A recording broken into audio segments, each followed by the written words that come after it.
Welcome to our Thursday Read-Alouds.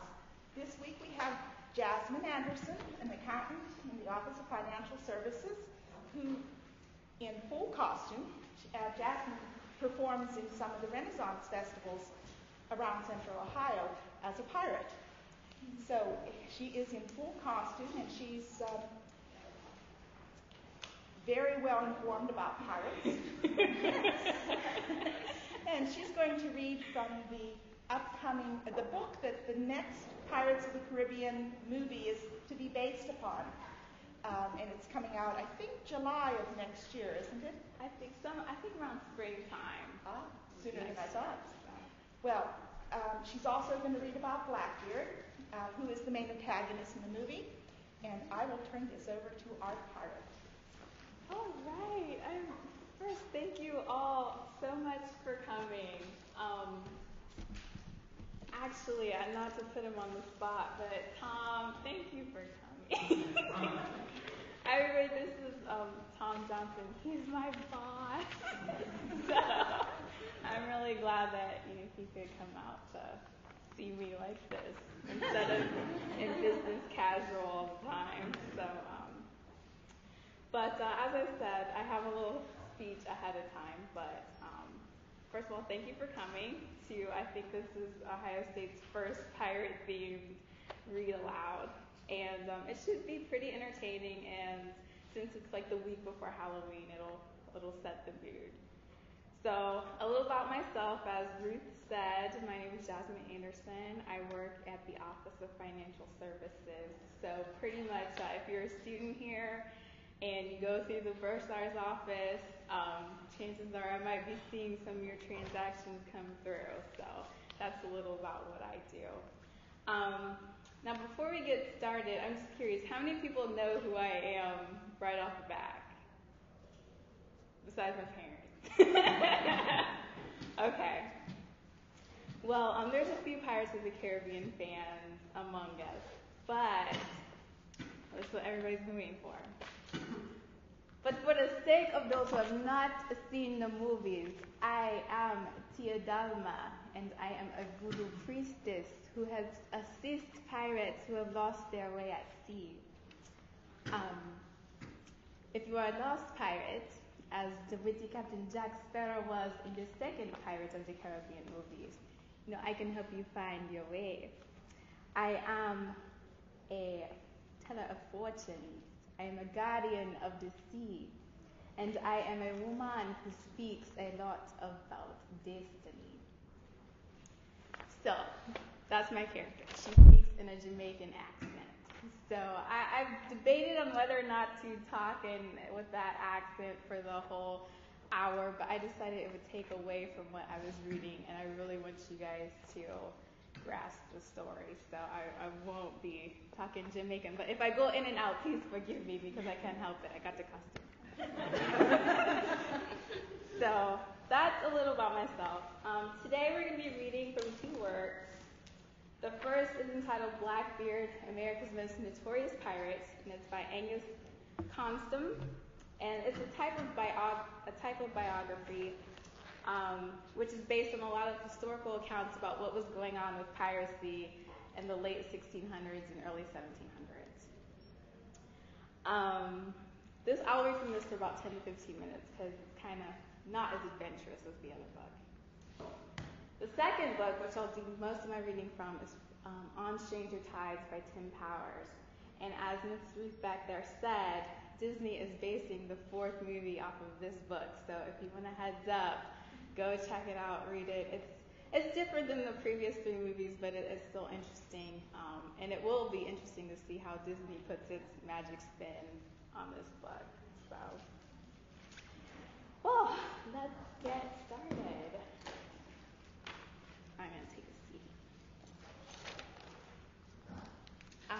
I hope that you all can sit back and relax, and for the next hour, just kind of pretend like you're on a beach with the open sea, and we're all in the Caribbean right now.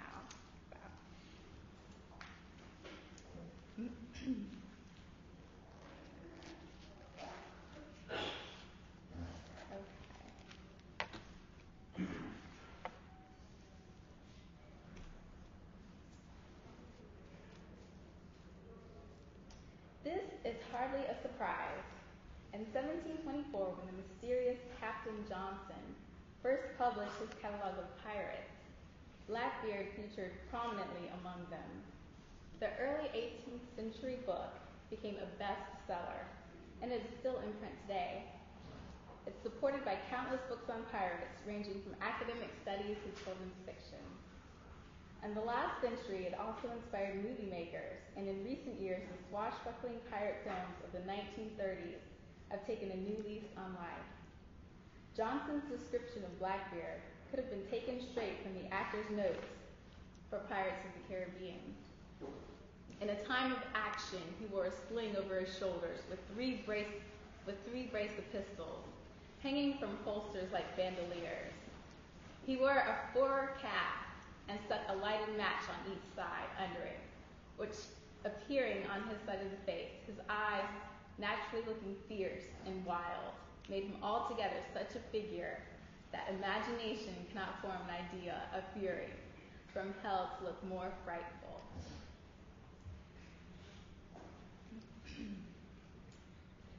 Let's see. My notes aren't as good as I thought they were. Sorry. It is ironic today, while few people remember the names of the other characters in this story, such as Alexander Spotswell, they know about Blackbeard. Charles Eden, Ellis Brand, Robert Maynard, and Tobias Knight have all but faded from the pages of history, while even Woods Rogers is a name almost unknown outside the ranks of pirate aficionados. Blackbeard's contemporaries, such as Benjamin Hornigold, Charles Bain, Stead Bonnet, and Henry Jennings, never managed to capture the public imagination, while Calico Jack Rackham is only remembered through his association with the far more sensational female pirates in his crew, Anne Bonny and Mary Read.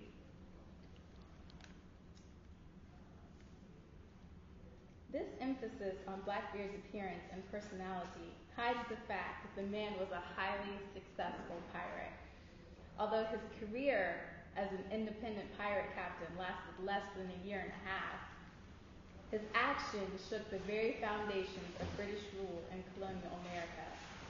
While he was operating in the Caribbean, Blackbeard was little more than a major irritant. He was one of several pirate captains who fought for their own private war among the islands and shoals of the West Indies. However, this blockade of Charlestown was something different. His actions paralyzed the port, bringing maritime trade to a halt. While this caused a crisis in the colony of South Carolina, Blackbeard's blockade had an equally dramatic impact further up the coast. And now we're going to skip ahead. That was a little backdrop about some of Blackbeard's associates and the time in which he lived. So now we're going to skip forward to about Blackbeard himself. It is claimed that Blackbeard was indeed born Edward Teach, or in some cases, Teach, and hailed from a seafaring community of Redcliffe. It was said that his father died in 1693, when Blackbeard would have been early in his early teens, and that shortly afterward his mother remarried. The story goes that this newcomer took a cordial dislike to his stepson and beat him regularly. After a few years of this, the youth couldn't take any more and turned on his stepfather, beating him half to death. The 16-year-old had no alternative but to flee from home. So he went to the waterfront and signed on as the cabin boy on the next ship to sail from the city. This vessel was a merchantman bound for Port Royal, Jamaica. And so in about 1697, the young Edward Teach arrived in the Caribbean. He proved to be a highly capable seaman, and with 2 years, he had become a fully fledged sailor, serving on Caribbean-based merchant ships. From there, he went on to become a privateer. Now, while this tale would be highly revealing if it were true, there is absolutely no evidence to support the legend.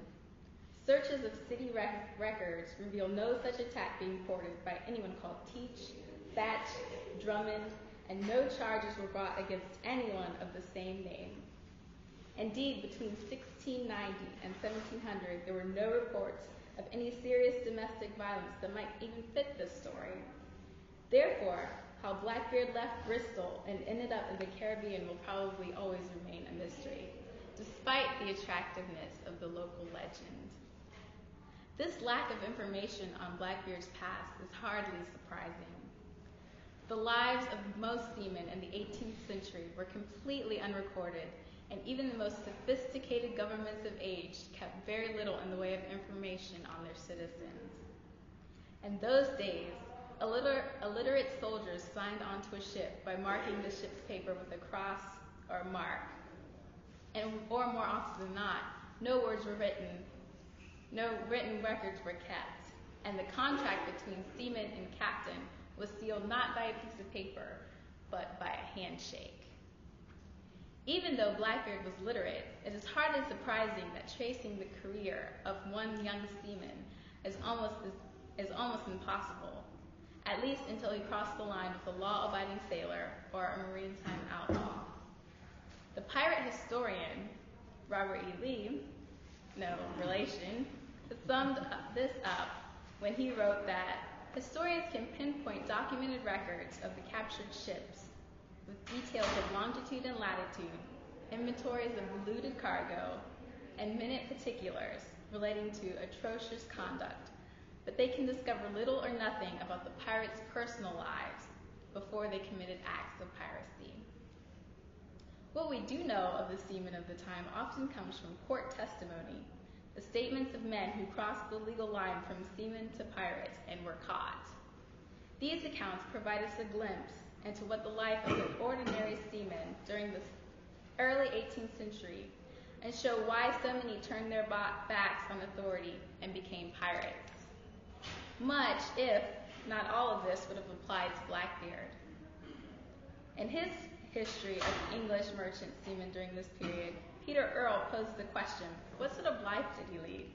He continued, one might imagine it was a life of poverty, brutality, and great hardship, toiling in leaking sailing ships across the ocean, subject not just to storms and threat of shipwreck, with which the modern sailor is familiar, but also to the threat of capture by the numerous predators who plied the seas, and to the arbitrary discipline of captains and boatswains ready to lash and cane to drum their crews into obedience.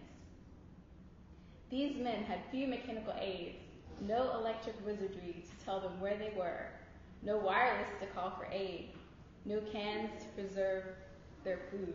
They ate salt food, slept when they could in crowded, leaking forecastles, lived in damp, smelly clothes, and relied on muscle, common sense, and knowledge of the sea to carry their ships across the globe.